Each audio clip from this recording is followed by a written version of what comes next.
Русские, они намного гуманнее, чем вы.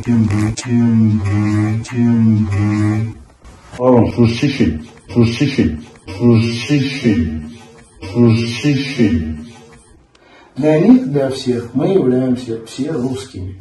Вот. А почему мы должны их разочаровывать? Мы и есть все русские.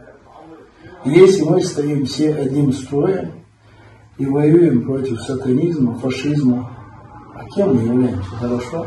Да, с Ароновичем невозможно полемизировать. Затыкает. Я чеченец, я родился в полноценной чеченской семье. И мать, и отец у меня чеченцы. Родился, всю жизнь прожил среди русских на Ставрополе. И я задаю вопрос. Сегодня рассказывать о том, кто из нас кем является, необходимости нет.